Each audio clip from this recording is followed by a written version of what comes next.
So this is where we're going today. Gugi-dong. Hey everyone, I want to show you something before we start.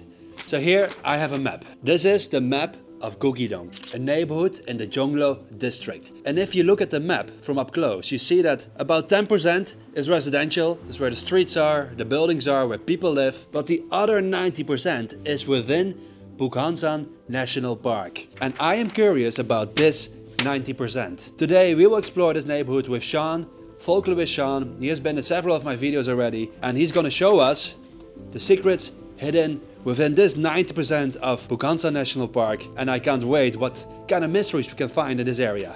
Let's go. I only saw the head and I knew it was Shawn. How's it going? You want to rent the Hembo? Yes, let's do it. Good to have you back on the show. Yeah, no, thanks, Bart. It's always good to be back. Our journey begins at Gyeongbokgung Station, where you can hop on a bus directly to the Gugi-dong Hyundai Villa stop. We made a little detour, took the wrong bus and had to transfer, but eventually we made our way to Gugi. Once there, just follow the stream as it winds upward, leading you to the entrance of Bukhansan National Park.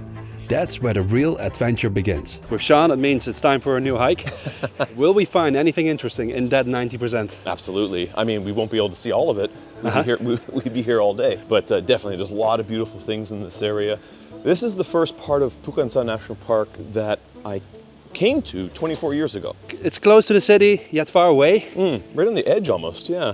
It's a perfect place for celebrities and the wealthy people to live. Yeah, because it's quiet. Diplomats live around here as well. Diplomats as well. There are a few embassies, or not embassies, but residential diplomat residences around here. So this is why I like to go with Shawn into the mountains, because usually when you go by yourself as a tourist, it's like nice, oh there's a temple, Right. Beautiful trees, oh here's the peak. But you add a layer of stories on top of that. Makes it more interesting, yeah. Yes, definitely. Already beautiful here. Yeah, beautiful homes in this area. Look at this house, huh? Yeah. And then entrance over the stream. You might not always spot wildlife, but one thing you're guaranteed to see is cats. Plenty of them. These furry companions are everywhere. So earlier when I looked up Gugi-dong online, it mentioned that Gugi has his own weather forecast. And according to Shawn, it was not supposed to rain today. That's right. But now it's raining a little. It's raining a little in Gugi-dong. So maybe it's true. Gugi has his own climate.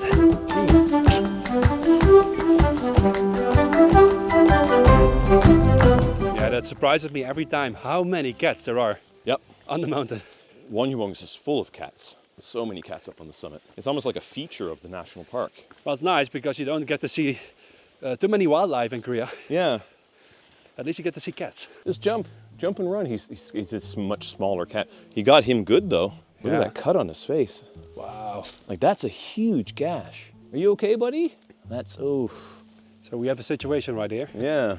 There's one cat who climbed into the tree. I'm not sure if you can see it. And there's a cat below with an open wound in his neck. And we think that they fought earlier. So he escaped into the tree and he's waiting for him to come down. I mean, you speak better cat than I do. Oh, do I? Yeah, you have a cat at home. 안녕하세요. 안녕하세요. 안녕하세요. 안녕하세요. 네, 수고하세요.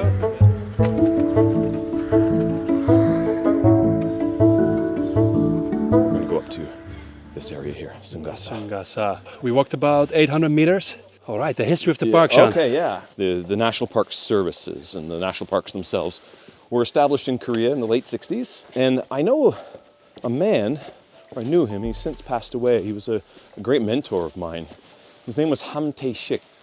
And he was a very important person, not super well known, but he established Korea's first daepiso, mountain daepiso, the shelter, the mountain shelters. And so he did that in 1970 in Nogodan in Jirisan. And he really helped, unknowingly, he and three friends helped to establish or push the Korean government at the time to establish the national park system. They didn't get any credit for it, of course. Park Chung-hee gets all the credit for it. But other people are always involved in those types of things. It's now 11 years ago that he passed away. But Bukhansan National Park itself didn't become a park until 1983, and it was the 15th national park.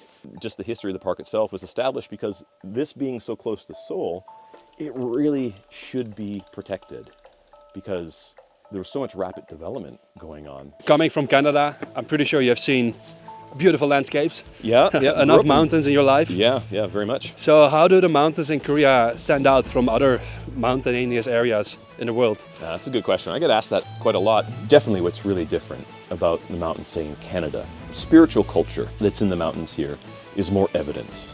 It's easily observable. You can see it just on like the doltap, the rock piles just along the trail. That little tiny thing, that's folklore. It's right along the trail. You can go to temples where the grounds have been there for 1,000 years. Buildings themselves are not that old, but the grounds have been there for that long. That kind of thing you don't see in Canada. The Canadian mountains are vast, snowy and dangerous. They're full of wildlife. Bears, wolves. And you don't see that in the Korean mountains. Speaking of spiritual culture, we're now approaching Seunggasa Temple. What a fascinating place. Its story is as captivating as its stunning location, breathtaking views and remarkable architecture. Everything about Seunggasa Temple leaves an unforgettable impression. I can't thank Shawn enough for introducing me this incredible spot. And soon you will see exactly why. The name, according to legend, comes from an Indian Buddhist monk. And he allegedly influenced a lot of Buddhist teaching, especially compassionate teaching, right around the time of the 11th century, which is supposedly when this temple was originally built. So his teachings are brought back to Korea and really influenced the idea of compassion. But he was also said to have had these mystical powers. And there is a shrine up here that represents that, and we'll see that in a few minutes. The mystical powers of the monk? Yes, which is a very common thing in Korean folklore. Stories and tales of monks with mystical powers. And these tales are called gosung, or gosung cheonseo. Wow, look at this. Beautiful, isn't it? Yeah, stairways to heaven. Yeah. Stairway to Nirvana. This looks like unlike anything I've ever seen at a temple. It's very impressive pagoda here, yeah. Very impressive. This is a steep temple. Yeah, very much so. I've been on so many hikes in Korea, and the view never stops amazing me. Yeah, it's beautiful. And this is really stunning too. It's kind of a hazy day. On clearer days, you can see Seoul quite well. The hike up may be challenging, but the rewards are undeniable. This temple and its breathtaking beauty make it all worthwhile.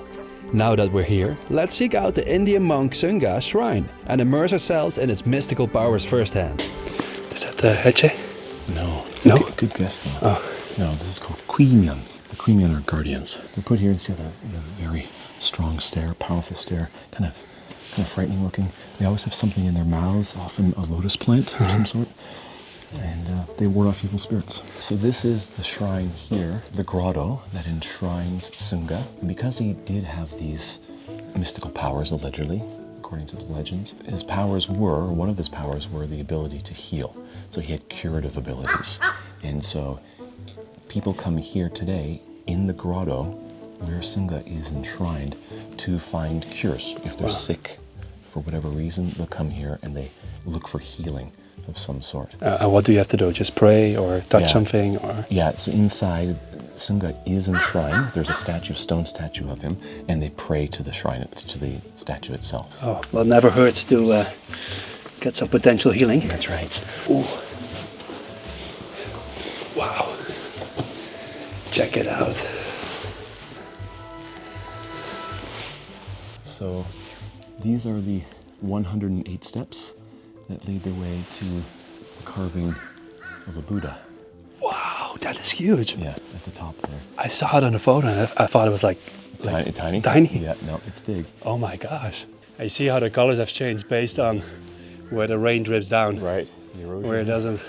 The stone-carved Buddha was a breathtaking spot to conclude our temple visit and start our journey toward Bibong Peak. The Jinhun Wang Sun Subi. Jinhun was a king in the 6th century. He expanded his kingdom in this area. New borders were drawn when they came down this way. It's believed that the Sun Subi was put on the top of Bibong as a monument to his achievements, of the expanding of his kingdom. Of his kingdom. So we left the temple behind and we're on our way to Bibong, which is another, what do you say, 20 minutes?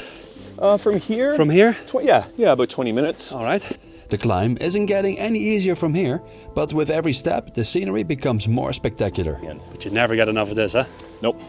There's one of beautiful views. You can see the summit of the park. Pegundae. Wow. Over there. This is my favorite part, when you see the layers, like Yeah. the mountain after mountain after Right, mountain. slowly disappearing in the background. Yes. It's gorgeous.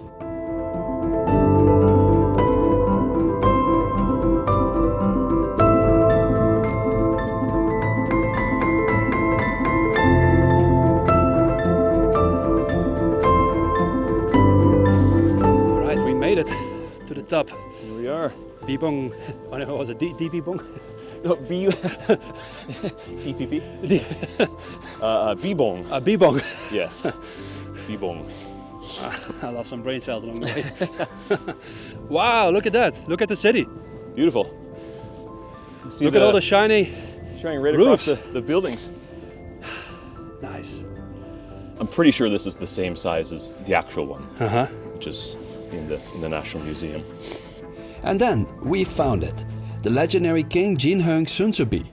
Think of it as an ancient flags.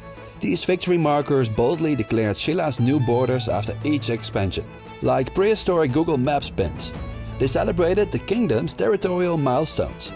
Adorned with poetic Hanja engravings, they detail the king's conquests. A royal diary carved in stone, if you will. That's the drums. Since when do they do that? Yeah, not now and again they do it. Dude, it scared me a little. Yeah.